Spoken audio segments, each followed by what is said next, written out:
In 1975, the realistic but modest goal of the Dallas Cowboys was a 10th straight winning season. The team numbered 12 rookies on their 43-man roster. Gone were Lilly, Garrison, Green, Hayes, Nyland, Hill, and Manders, men who had led Dallas to the playoffs in 8 of the last 9 seasons. Even with a lineup depleted in proven talent and experience, the Cowboys held a whole card in poker-faced Tom Landry. A player once said, "You never win or lose to the Cowboys. You win or lose to Tom Landry." But Landry believes victory depends on good people, a commodity the Cowboys had in abundance. I think the thing that makes you successful is the people that make up your football team. I don't care whether you draft them or you trade them or what you do. This year we have a young football team in many respects. We have a lot of young rookies who have a lot of enthusiasm. They hit hard and they express enthusiasm. It becomes contagious, and our veterans will pick it up. And this is a reason that we're a little different this year than we've been in the past.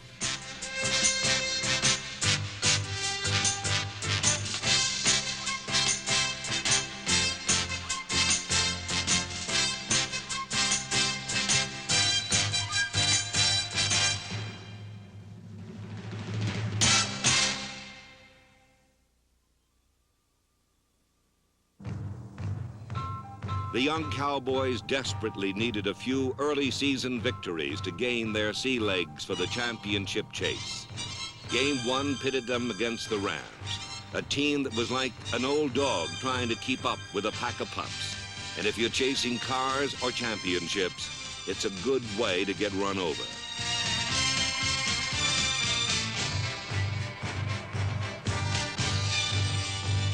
The crackling Doomsday defense allowed Los Angeles to cross midfield just once as Dallas won an easy 18-7 victory and prompted 34-year-old Leroy Jordan to say, "I felt like the headmaster at a Boy Scout jamboree." To combat inexperience, Tom Landry devised the unexpected for the unsuspecting St. Louis Cardinals in the second week. A 97-yard touchdown by rookie linebacker Thomas Henderson spurred Dallas to a 37-31 triumph.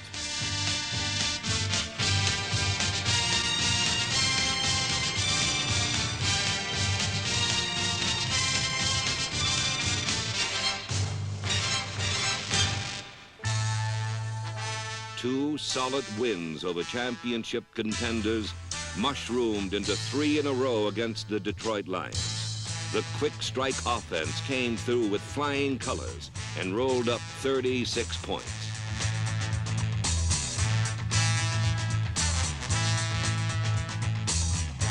The big hit Doomsday defense ran relays into the Detroit backfield and sacked Lion quarterbacks an incredible 11 times.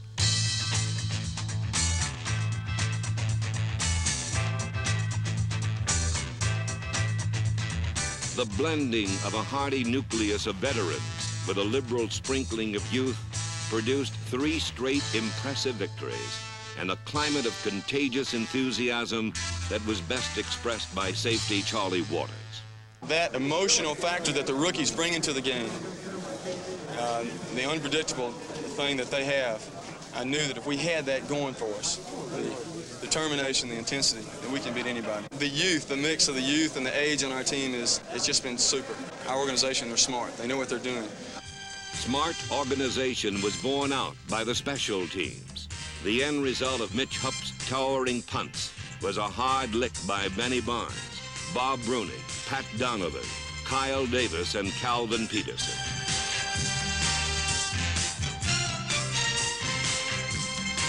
For some, the unit was a stepping stone before graduate work with the front-line defense. The Cowboys used situation substitutions, a strategy that shuttled in fresh legs and took advantage of #1 draft choice Randy White's ability to rush the passer. Disguised at linebacker, tackle, or end in the complex scheme of the Doomsday defense, White became a bruising component in the NFC's third-ranked defense.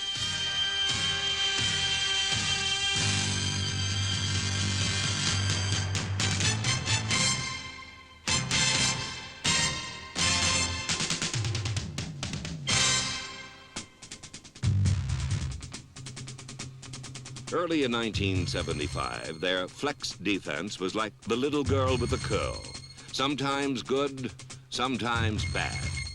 The flex was geared for a hitter like Cliff Harris, who deftly slipped from deep safety to the point of attack to close down sweeps.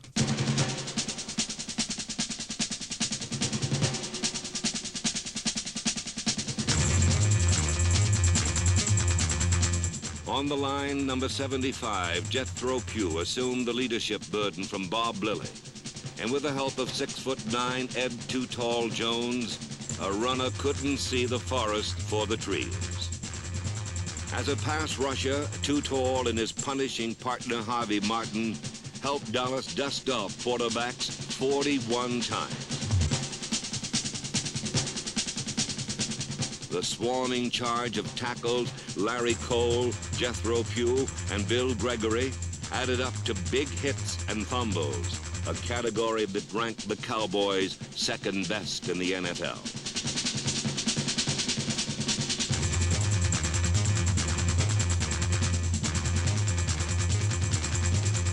Rookie Randy Hughes, number 42, had a nose for the ball. Used to winning at Oklahoma, the rangy safety fit into the secondary like a final piece in a puzzle.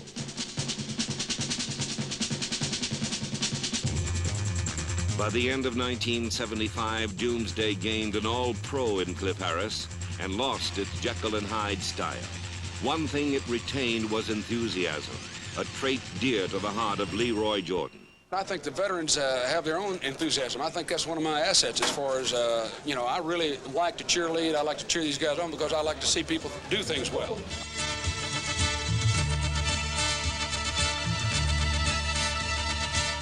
The zest for the game spilled over from veterans D.D. Lewis, Mel Renfro, Mark Washington, and Dave Edwards to the rookies and to place kicker Tony Frisch. There was a common bond, a common cause, a third Super Bowl appearance for the Dallas Cowboys.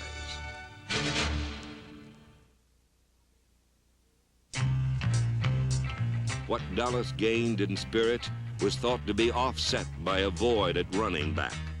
But even here, there was a musketeer feeling of all for one and one for all. Gone was Calvin Hill's 1,000 yards, but Robert Newhouse added 930 yards of his own. Newhouse's partner was acquired for not even the waiver price just 2 days before the first game. But in Preston Pearson, the Cowboys found the key that unlocked the season.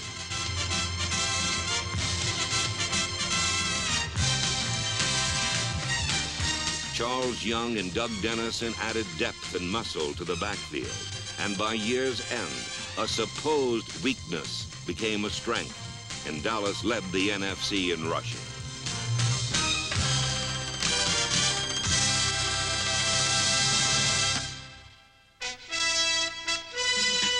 Quarterback Roger Staubach was the hub around which everything and everybody revolved.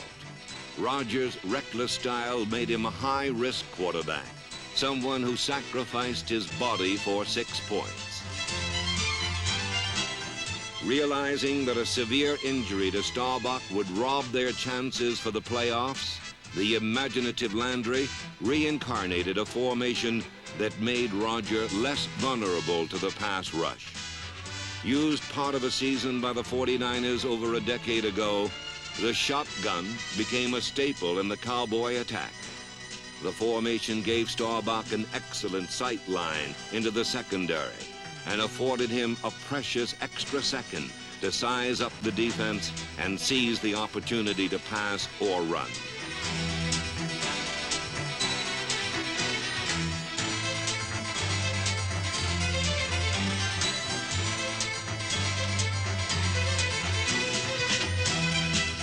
Landry embellished the shotgun with many artistic frills, but it was primarily a passing formation made for Roger Staubach. The biggest advantage of the shotgun is getting back deep in a shorter period of time and the ability to see defenses for a longer period of time. You put more burden on the rush. You're back deeper, and the other thing is for a quarterback, as far as myself, more mobility. I can move around more because I'm back there quicker. Under-the-gun Starbucks pinpoint passing enabled him to complete 57% of his passes. And in his greatest season, the Dallas Cowboys gained the most yards in the NFC.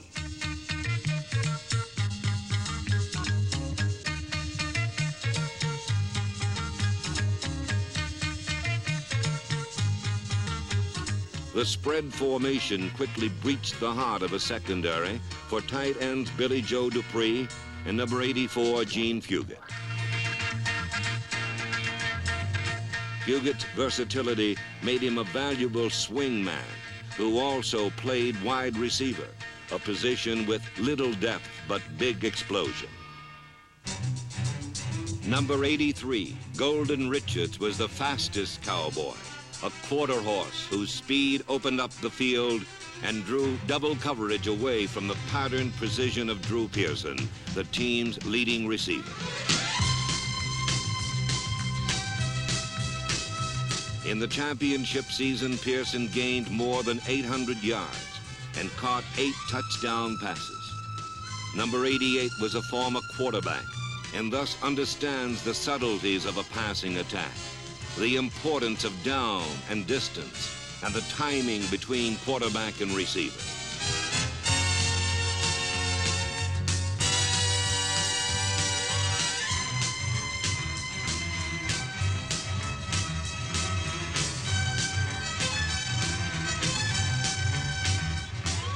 While Pearson probed and poked at defenses like a good counterpuncher, Golden Richards averaged more than 21 yards a catch and had the ability to stretch and snap secondaries at their limits.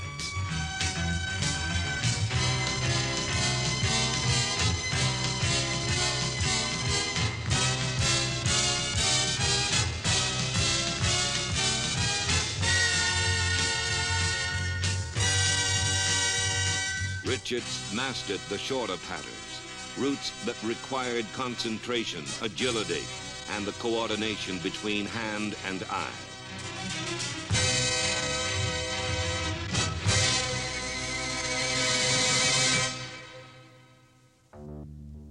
Tom Landry's playbook has traditionally been as thick as the Encyclopedia Britannica. In the expansion years, these varied formations and shifts were Christmas ornaments employed to camouflage weakness. But for the last 10 years, they have made the Cowboys winners and the hardest team to prepare for in pro football.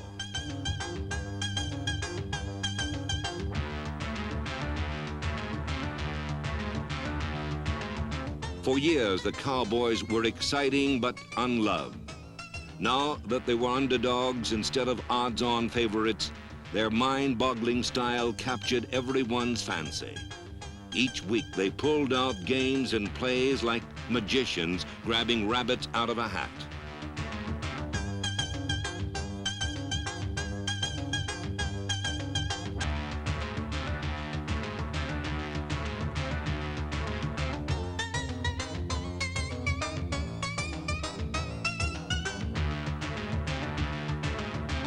Their games were carnivals, where anything could happen and usually did. Opposing coaches and critics ridiculed the plays as high school or sandlot, but by week 13, they helped the Cowboys move to within one victory of the playoffs. For Tom Landry, a season of little expectation climaxed with visions of a wild card berth. In his path stood some old enemies, the Redskins and George Allen. Well, the Redskin-Cowboy rivalry is intense because the Cowboys had this division to themselves. They had a cakewalk every year. They won it every year, 8 consecutive years. So we come in and we destroy their power. We knocked them off. And anytime any club comes in and upsets your equilibrium, then there's going to be a rivalry.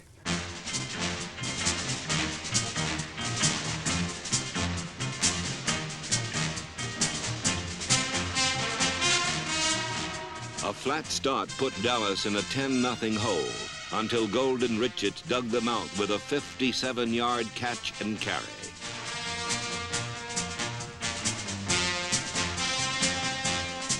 The Cowboys gained a 14-10 lead when Staubach, on a well-conceived quarterback draw, traded a brutal shot to his aching ribs for a touchdown.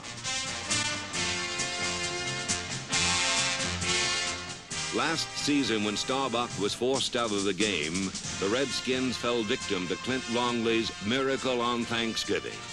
1 year later, it was the Doomsday defense and Cliff Harris's helmet that drove a stake into their offense.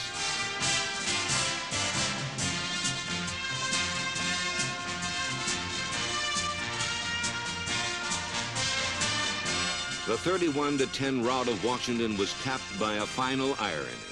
Safety Charlie Waters, so often battered in Redskin victories, scored the climactic touchdown that left George Allen out of the playoff cold for the first time in 5 years.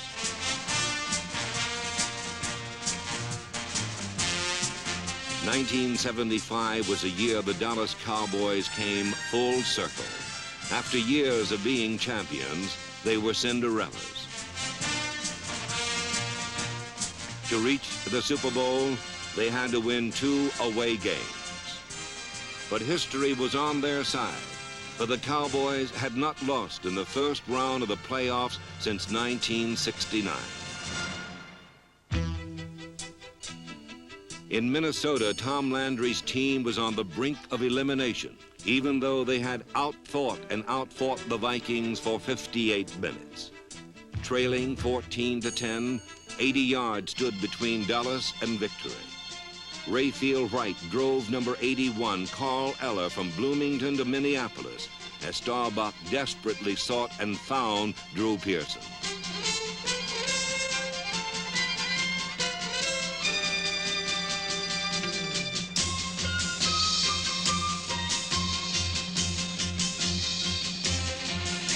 Pearson's catch moved the Cowboys to midfield with just 24 seconds remaining. The trusty shotgun seemed no match for the Viking zone, which denied the bomb but could not hold back America.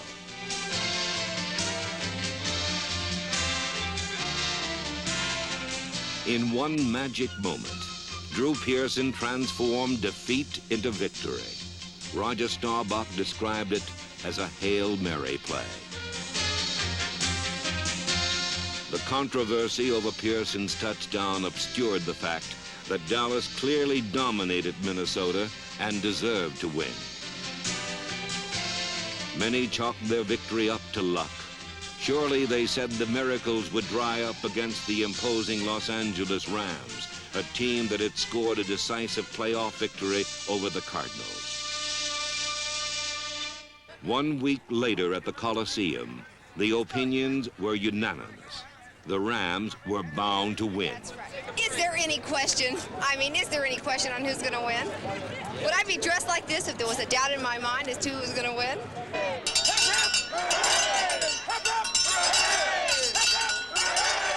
We're going to go to the Super Bowl!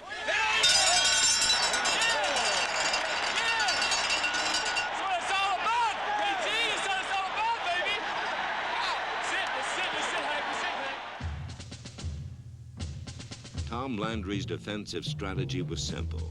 Stop Larry McCutcheon. McCutcheon, who gained 237 yards against St. Louis, was flat out crushed and held to 10 yards on 11 carries. With McCutcheon eliminated, the over-eager front four towed out and stampeded into quarterback Ron Jaworski.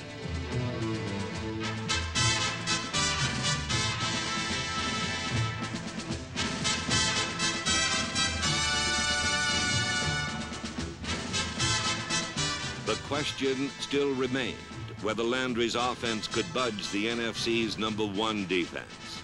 The interior line of Fitzgerald, Nye, and Lawless held firm in the middle, while Rayfield Wright drove out Jack Youngblood and Ralph Neely kicked out Fred Dreyer.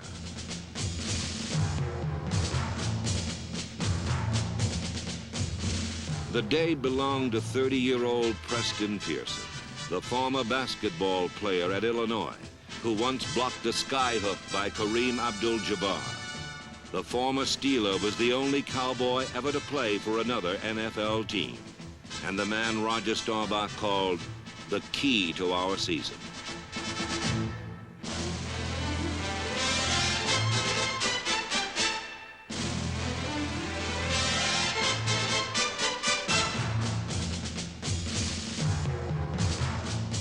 Pearson caught 3 touchdown passes and caused the fall of the Ram Empire in its own Coliseum. A day that began with shouting, ended in silence, as the Cowboys unhinged, then dismantled a defense that had yielded under 10 points a game during the 1975 season. This was a day of absolute victory. The defense held the Rams to 7 points, while the offense rolled up 37 of their own. But more than that, it was a tribute to Tom Landry and the bold strategies called Sandlot or worse. The Dallas Cowboys laid waste to the cynics and skeptics. They were the NFC champions. They were going to the Super Bowl. Number 1, baby! Number 1! Going to the ball! Oh, yeah! Yes, yes, yes! Yes!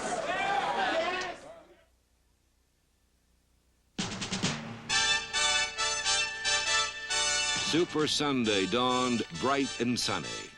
For the Dallas Cowboys, it was another day of being underdogs. After so much accomplished, they would have been forgiven for falling flat on their helmets.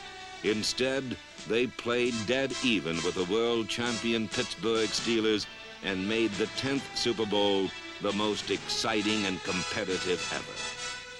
Dallas displayed their signature offense, a versatile and varied attack. Unlike so many teams before them, they did not dull out this game.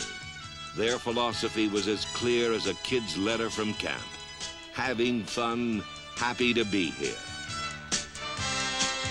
The defense, which held Chuck Foreman and Lawrence McCutcheon to under 100 yards in the playoffs, limited Franco Harris to 82 on 27 attempts.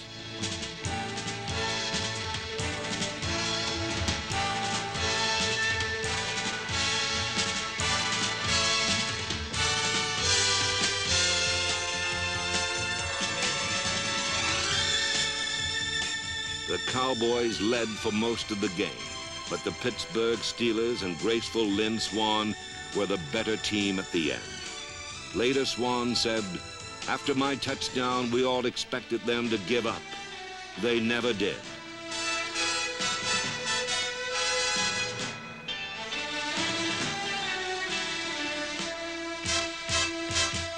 The die-hard Cowboys battled to the final second, when time and the Steelers combined to defeat them 21-17.